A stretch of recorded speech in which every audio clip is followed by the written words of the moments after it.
तो दिल्ली में एक छोटे से ना पान के पहुंच गए भेड़ द्वारिका के मेन गेट पे।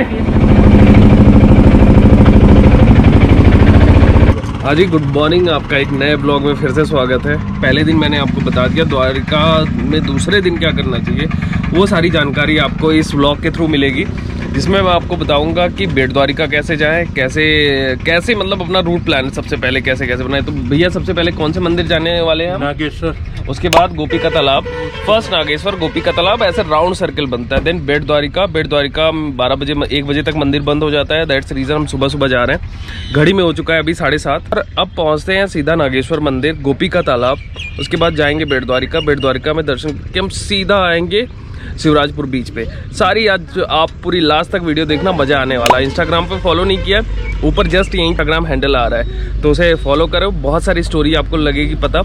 और मिलते हैं आपसे सीधा नागेश्वर मंदिर।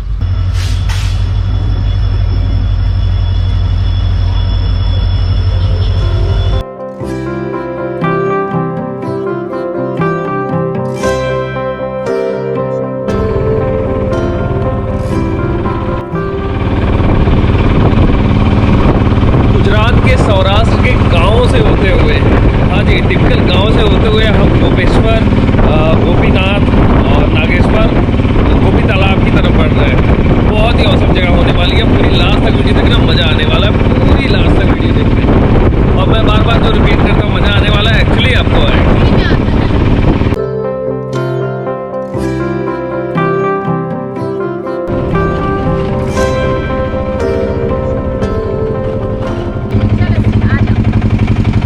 चलो जी, फाइनली पहुंच गए हैं नागेश्वर महादेव। पहला स्टॉप। ऐसे ही घुसे थे तो इन भैया मिल गए। हमने क्या किया है ना, अभी हमारी इस ट्रिप में हर जगह जहाँ गए हैं ना, वहाँ की एक फ़ोटो हमने सेव करा ली है। रीज़न ये होता है कि आप डिजिटली जो फ़ोटो लेते हो वो तो सेव हो नहीं पाती है। यही एक मेमोरी होती है जो आप सेव कर लेते हो अपने पास, थोड़ा सा फ्रेम में लगा लेते हो। भैया ने बोला कि क्लिक कर देते इसके सामने, उसके बाद जब आएंगे वापस तो आप लोगों को मिल जाएगी। तो 50 रुपीज़ चार्जेस। हमने कहा ठीक है, क्लिक कर दो। चलो जी, ज्योतिर्लिंग के दर्शन करते हैं। आगे अंदर कैमरा अलाउ नहीं है, तो मैं इस कैमरे को यहीं पे बंद करूंगा। आके आप लोगों को एक्सपीरियंस देता हूँ कि भाई दर्शन कैसे हुए। बहुत सारी चीज़ें आपसे शेयर करूंगा और लास्ट तक वीडियो ज़रूर आप देखना। जैसे हम मंदिर के बाहर आते हैं, शनिदेव का मंदिर है, और मैं आपको फटाफट समरी बता दूं। 12 ज्योतिर्लिंग में ये यानी 12 ज्योतिर्लिंग है। 12 ज्योतिर्लिंग में से एक ज्योतिर्लिंग ये है नागेश्वर महादेव, और इसकी बहुत प्राचीन कथा ये है। फटाफट बता दूं कि एक बहुत बड़ा व्यापारी था। व्यापारी यहाँ से गुजर रहा था, आपको पता है पूरी चारों तरफ समुद्र है इसके, तो बहुत बड़ा शिव भक्त था। तो वो जब गुजर रहा था यहाँ से, तो यहाँ पे एक राक्षस होता था, उस टाइम बोलते थे, एक बहुत बड़ा दारुक नाम का। वो भगवान शिव से बहुत चिढ़ता था, मतलब उनको ऐसे ही, मतलब जितने भी उनके भक्त होते थे परेशान करता था। वो सडन यहाँ पे क्या हुआ कि जब वो गुजर रहे थे, तो एक्चुअली वो बहुत बड़े भक्त थे भगवान शिव के, जाने माने थे। तो उनको उसने बंदी बना लिया और शायद परेशान कर रहा था। उसी टाइम उन्होंने भगवान शिव को बहुत ही सच्चे मन से मतलब आराधना की, और यहीं पर जस्ट ज्योतिर्लिंग अपने आप ही निकला भगवान शिव। तब से ये इसकी महानता है। बाकी ये मैंने समरी में बता दिया, आप डिटेल जाके गूगल कर सकते हैं। अब हम यहाँ से निकलते हैं और पहुँचते हैं गोपी का तालाब। मैंने आपको बताया था ना, अगर आप दूसरे दिन द्वारिका में क्या करना चाहिए, सबसे पहले आप सुबह उठो, बहुत मॉर्निंग में उठ जाओ, फटाफट एक ऑटो कर लो। अब ऑटो क्यों करो, टैक्सी क्यों ना करो, वो चीज़ मैं बताऊँगा।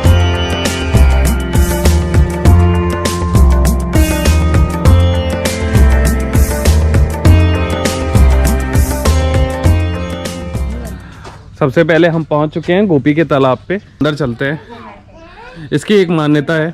मान्यता ये है कि यहाँ पे गोपियों ने स्नान किया था। जब वो आई थी तो यहाँ पे स्नान किया था। ऐसे सेम आप मथुरा में जाओगे, वृंदावन में जाओगे, वहाँ पे भी हैं। तो कुछ टाइम के लिए जब यहाँ पे भगवान श्री कृष्ण राजा बन गए थे, तो वो आए थे, तो यहाँ पे उन लोगों ने स्नान किया था। तब से ये फेमस है। ऐसी पुरानी कहावतें हैं, पुरानी स्टोरीज़ हैं, पुरानी कथा है। तो कहते हैं हरि अनंत, हरि कथा अनंता। तो बहुत सारी, यानी भगवान बहुत सारे हैं, उन्हीं हिसाब से बहुत सारी उनकी कथाएं। तो अगर आप बेट द्वारिका का दूसरे दिन प्लान बनाते हो, द्वारिका में दूसरे दिन क्या देखना चाहिए, तो दूसरे डेस्टिनेशन पे हम पहुँच चुके हैं। अंदर चलते हैं। मिन्नी देख रही हो मंदिर ऐसे नहीं बना हुआ है, पुराना द्वार एक बना हुआ, मतलब छोटा सा गांव नहीं होता, छोटा सा कस्बा जो होता है उस टाइप में बना रखा है। ये है गोपी का तालाब।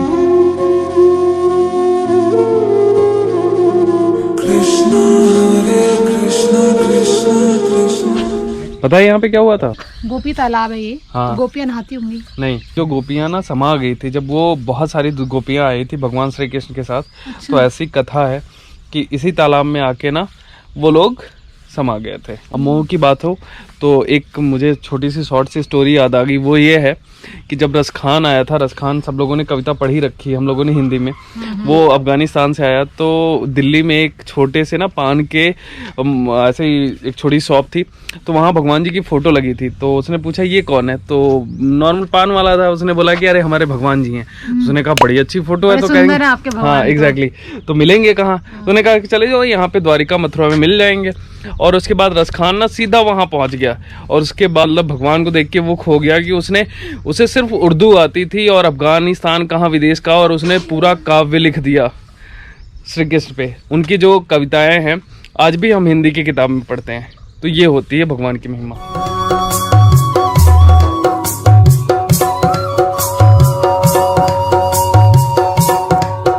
गोपी का तालाब ये वाला गेट है और यहीं पे हम ब्रेकफास्ट कर रहे हैं बिकॉज बहुत जल्दी निकले थे। कढ़ी और ये खमन, हमारे यहाँ ढोकला बोलते हैं इसे, यहाँ खमन बोलते हैं। और अब ब्रेकफास्ट करने के बाद निकलेंगे सीधे बेट द्वारिका की तरफ।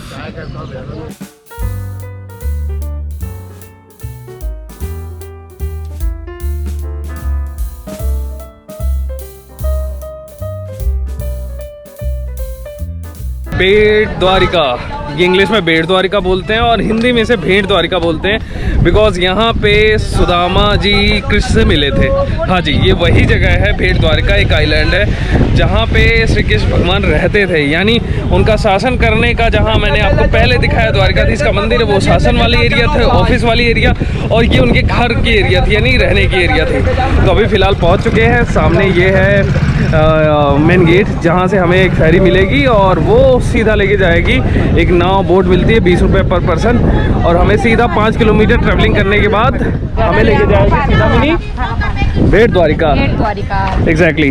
निशा एक्चुअली भेंट हुई थी लेकिन इसका नाम उन्होंने रखा बेट द्वारिका। नहीं, बेट इंग्लिश में बोलते हैं, बेट द्वारिका वो इंग्लिश का समझ रही हो ना, अंडरस्टैंडिंग, और हिंदी में इसे भेंट द्वारिका बोलते हैं। तो खैर हम उधर ही चलते हैं सबसे पहले और मिलते हैं आपसे सीधा बोट पे। अच्छा, जाते जाते एक इन्फॉर्मेशन देता चलूँ कि ये लेना ना भूले, 10 रुपये का बाहर, अंदर 20 रुपये का मिलेगा। तो इससे अभी दिखाता हूँ इसका करामात। किसी ने बताया यहाँ लोकल, क्या एग्जैक्टली इससे क्या होगा। अच्छा, टोकन यहीं मिलेगा? आ जाओ। मुझे लगा 1 घंटा वेट करना पड़ेगा। क्या आप कह रहे थे ना 1 घंटा वेट करना? नहीं, नॉर्मली अगर आप यहाँ पे आते हो ना तो वेट करना पड़ता है, और आई थिंक हम लकी हैं, हमारे साथ लकी लोग हैं, पूरी फैमिली है भाई लकी, तो हमें जल्दी मिल गया। और चलो फिलहाल तुम लोग चलो, यहाँ पे भी आ गई। आ जाओ भाई, रुको मैं पकड़ता हूँ, वेट। आ जाओ। ए देखो ऊपर, ले लो, चिड़िया को खिलाने के लिए।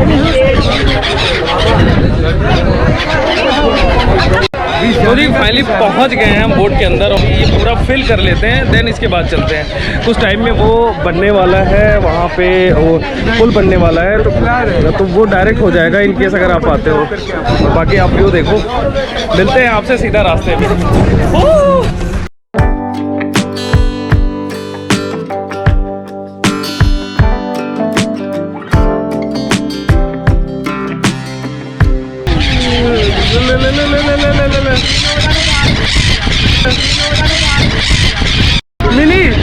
मिनी देखो।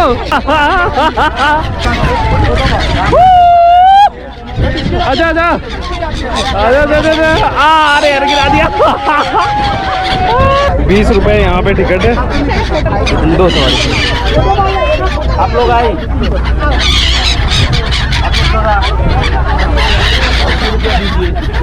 वहाँ से हम चले थे और हमें जो पहुँचना है वो वहाँ पहुँचना है। सजे बिहारी मनमोहन तेरी छवि अति प्यारी, बंसी बजैया रास रचैया। पहुँच चुके हैं भेंट द्वारिका आइलैंड की तरफ, ये है जस्ट सामने, और ये है यहाँ का पोर्ट जहाँ पे बोट रुकती हैं।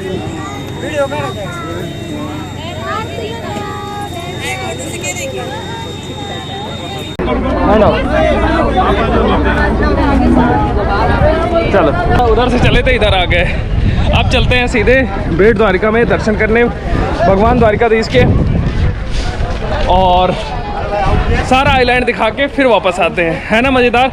इसके बाद चलेंगे शिवराजपुर बीच, जो कि एशिया का one of the most cleanest beach है। हाँ जी, बहुत ही साफ बीच है, वहाँ चलेंगे, वहाँ बीच की मस्तियाँ दिखाएंगे। फिलहाल तीसरे नंबर पे जो दूसरे दिन का टूर होता है वो होता है भेट द्वारिका। मैंने हम फाइनली पहुँच गए भेट द्वारिका के मेन गेट पे, और ये मेन गेट है। अब अंदर हम धीरे धीरे आपसे पहुँचते हैं। ओह भाई साहब, अंदर आपको जूते चप्पल मोबाइल पर्स सेम वही जो द्वारिकाधीश में है ना। बाकी अब डिपॉजिट कराते हैं, अंदर दर्शन करते हैं, फिर अब से आके मुलाकात करते हैं।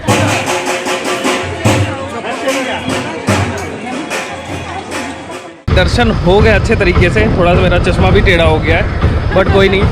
यहाँ ऑटो मिलते हैं 20-20 रुपए में, ये सीधा आपको लेके जाते हैं हनुमान मंदिर। हनुमान मंदिर आपको बता दूँ क्यों फेमस है, सिर्फ जो हनुमान जी के बेटे थे मकर ध्वज, उनका मंदिर है। तो फिलहाल वहाँ पहुँचते हैं और आपको दिखाते हैं कैसा।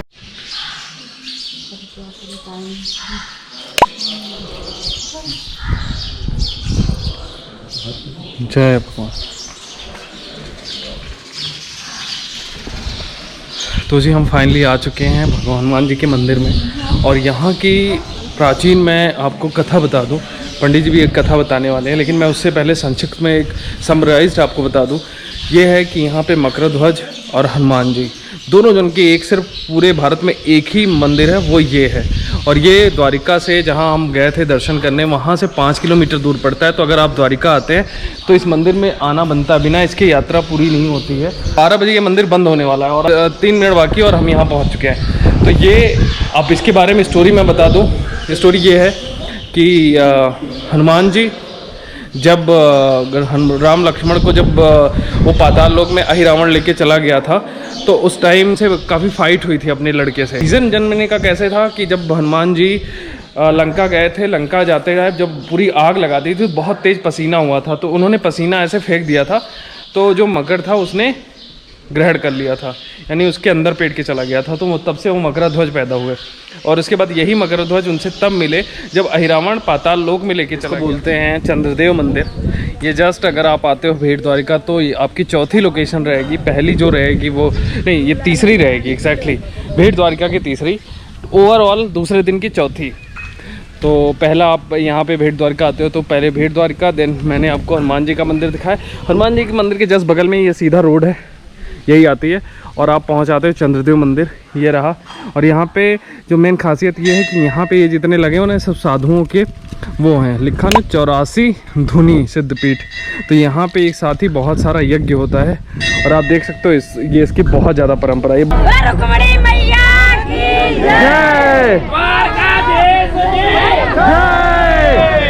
टाइम हो चला है, हाँ जी बता दूँ 12:47। हमारा सारा कुछ पूरा हो गया। इस आइलैंड पे जितने मंदिर थे सारे कवर कर लिए।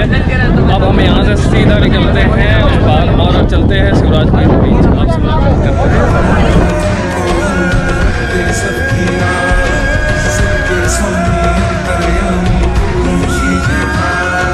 मीशा आज बहुत जिद कर रही है। मीशा आ जाओ, आगे है बेटा, आगे नहीं है बेटा, अभी अब हम यहाँ से चल रहे हैं। सबसे पहले पेट पूजा करनी है मैंने, फिर काम दूजा। एग्जैक्टली, सबसे पहले पेट पूजा देन काम दूजा। खाना खाएंगे, आपको भी शेयर करेंगे खाना कहाँ का है। इसने बोला है, जो ऑटो वाले हमारे भैया हैं, इन्होंने बोला है कि बहुत ही अच्छा यहाँ पे मिडवे में एक ऐसी ढाबा है, वहाँ का खाना खाएंगे। अगर एक्सपीरियंस अच्छा होगा तो बिल्कुल आपके साथ साझा करेंगे। अपना काम ही यही है कि जो भी चीज़ें अपने एक्सपीरियंस अच्छी आप लोगों के साथ शेयर करें और आप लोगों के साथ बताएं। एशिया के सबसे साफ और सुंदर बीच पे आपका स्वागत है।